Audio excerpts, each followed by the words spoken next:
Bueno, buenas noches. Mi nombre es Maximiliano Vargas y junto a mi grupo conformado por Jainer Khaled, Deiline Vanessa y Juan Carlos Mercado, vamos a hablar acerca de BALT y GALT.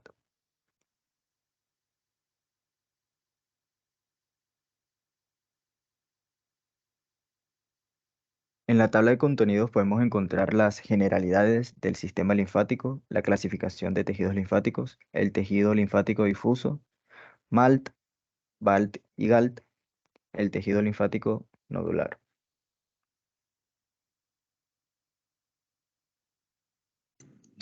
Bueno, dentro de la generalidad del sistema linfático, este consiste en grupos de células, tejidos y órganos que vigilan las superficies corporales y los compartimientos líquidos internos. Estos se encuentran constituidos por linfocitos. En este sistema están incluidos los tejidos linfáticos difusos, los nódulos linfáticos, los ganglios linfáticos, el vaso, la médula ósea y el timo. Estos que mencioné antes reaccionan ante la presencia de sustancias nocivas. Eh, Además, componen la defensa inmunitaria del organismo, que está formada por diferentes tipos de células que trabajan para combatir un antígeno. Eh, las cuales son las células de sostén que interaccionan con los linfocitos y cumplen funciones importantes en la presencia de los antígenos y la regulación de la respuesta inmunitaria. Estos están comprendidos por los monocitos, los macrófagos, los neutrófilos, los basófilos, los eosinófilos, las células reticulares, las células dendríticas foliculares, las células de Langerhans y las células epitelio-reticulares.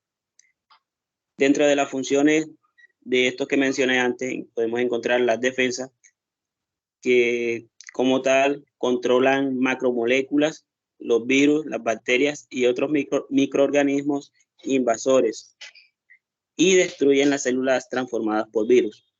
También se puede encontrar la absorción de lípidos y el equilibrio osmótico del espacio intersticial.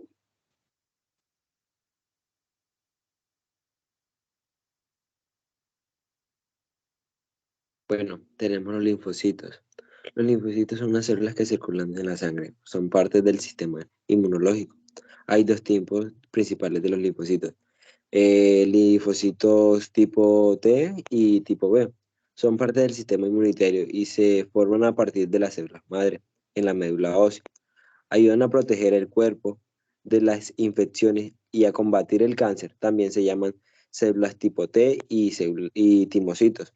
Bueno, le hablaremos de los tipo T. Ayudan a destruir las células tumorales y a controlar la respuesta inmunitaria. Se subdivide según la presencia o no del CD4 y del CD8. CD4 sintetiza interleucina y factores de necrosis tumoral que denominan células TH1, sintetizan IL4, IL5, IL10 y IL13. Se denominan TH2. CD8 interviene en la destrucción de las células dianas. Representa la mayoría de los linfocitos del 60 al 80%. Expresa distintos marcadores como CD2, CD3, CD5 y CD7. Se diferencian en el timo. Intervienen la inmunidad mediante por las células. Tienen una vida larga. La diferencia en el timo: los linfocitos tienen tipo NKD. NK activan y liberan perforinas y gran enzimas, las cuales producen apoptosis y lisis de las células dianas. Constituye del 5 al 10% de los linfocitos circundantes. No expresan TSR, no maduran en el timo. Regulan por la activación de la inhibitación del receptores de citocina natural, NCR. Los linfocitos tipo B son células encargadas de la inmunidad humoral. Su función principal es defender al huésped contra los gérmenes por medio de la secreción anticuerpos, que reconocen las moléculas antigénicas de los patrones. Se forman a partir de las células madre en la médula ósea. Bueno, ¿qué es un antígeno? Es cualquier sustancia que puede inducir una respuesta inmunitaria específica. Por ejemplo, en las células pueden ocurrir un cambio como la transformación de células normales, células del cáncer, que les imparte características de células extrañas, generando una respuesta inmunitaria contra el antígeno específico.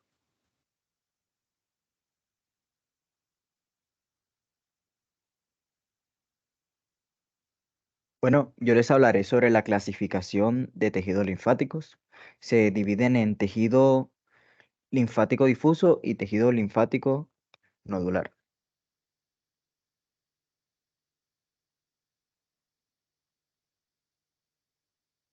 El tejido linfático difuso no adopta una forma definida, se caracteriza por estar en la lámina propia de la túnica mucosa, y esto se encuentra en el tubo digestivo, en la vía urinaria y en la vía respiratoria. Tiene como función interceptar cuerpos extraños y antígenos, ya sean un microorganismo.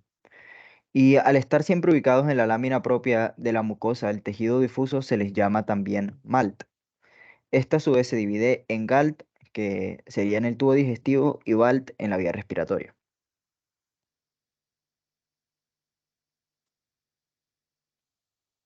MALT. MALT forma parte del sistema inmune, aunque con cierta independencia del sistema sistemático. Es el encargado de proteger las mucosas del tubo digestivo, vías respiratorias y vía urogenital del ataque de los agentes patógenos, tanto en una respuesta primaria como en una secundaria. Está formado por nódulos de tejido linfoide que, según su localización, se denominan OVALT o GALT. GALT. GALT provienen de las palabras Gut Associated Lymphoid Tissues, y cuya traducción sería tejido linfoide asociado al intestino. El GALT está formado por todo el tejido linfoide que se encuentra en las paredes intestinales, ya sean los ganglios, las placas de Peyer, folículos linfoides aislados, órganos linfoides secundarios. Este constituye la parte más extensa y compleja del sistema inmunitario y es capaz de discriminar de forma eficaz entre patógenos invasivos y antígenos inocuos. BALT. La denominación BALT tiene su origen en las palabras inglesas Bronchus Associated Lymphoid Tissues, que en español significa tejido linfoide asociado a los bronquios. Y este está formado por todo el tejido linfoide, por tónsilas, ganglios, folículos linfoides, y está localizado en las mucosas respiratorias, desde las fosas nasales hasta los pulmones. Y este es muy importante ya que ayuda en la inducción de respuestas inmunitarias contra antígenos inhalados e infecciones respiratorias.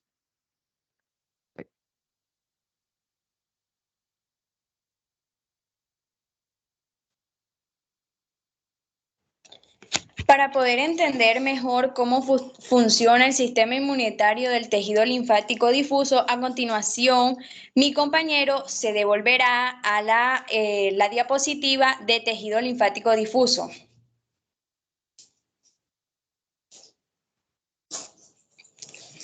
Ok, en este caso decidimos elegir como ejemplo una lámina histológica de intestino, donde pues normalmente aparece este tejido linfático difuso. El antígeno ingresa a la mucosa epitelial atravesando a la lámina propia donde encontramos los linfocitos. Estos a su vez generan una respuesta inmunitaria como una hinchazón. Los linfocitos, al encontrarse en alerta, pasan a los vasos linfáticos aferentes que se encuentran en la lámina propia. Y luego pasan a los ganglios linfáticos, donde se van a proliferar y de ahí salen para los vasos linfáticos eferentes y retornan en la circulación sanguínea para volver a la lámina propia, donde se encuentra la bacteria. Estos linfocitos, ya sean tipo T o tipo B, van a destruir este patógeno invasor. Ahora pasaremos a la explicación inmunitaria de Gall.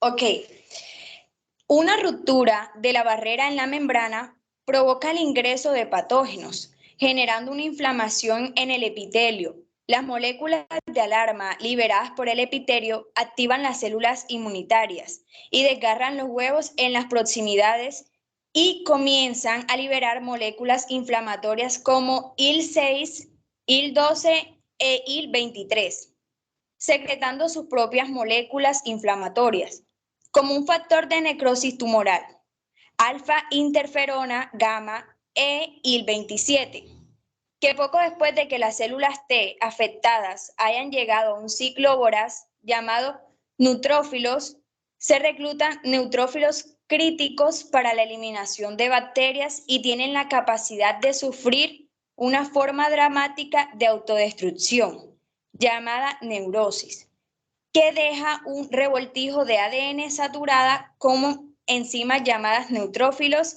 intracelulares, y así taponar las brechas de E en la pared, telepatía, leol, y así la invasión bacteriana es repelida.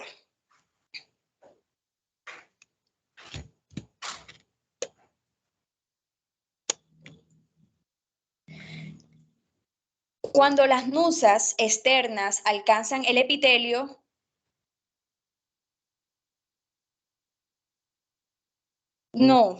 ahora pasaremos a sistema inmunitario de Gall.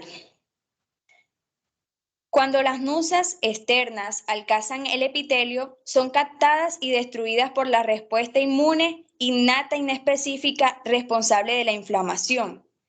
Los virus se unen a receptores de reconocimiento de la membrana epitelial como los tipo TOL, TLR, entre otros, desencadenando una serie de reacciones y activan la síntesis de citoquinas proinflamatorias como interleuquina, factor de necrosis tumoral alfa, interleuquina 8, óxido nítrico sintetasa inducible, que atraen neutrófilos, monocitos y linfocitos.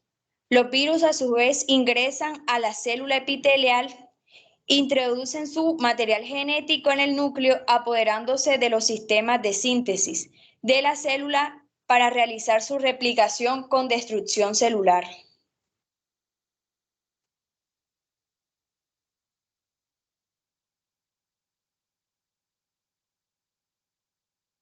Tejido linfático nodular.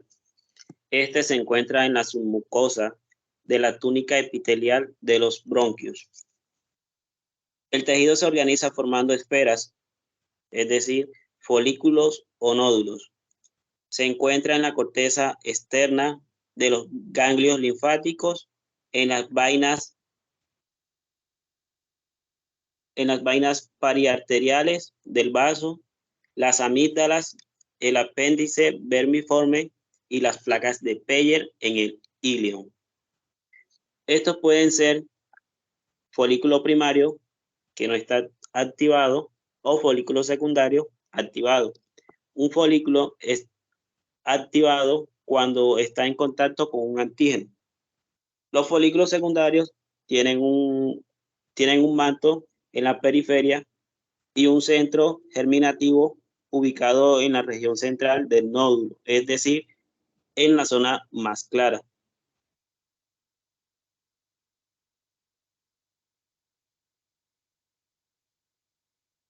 Bueno, aquí pueden encontrar las referencias de cuales sacamos la información.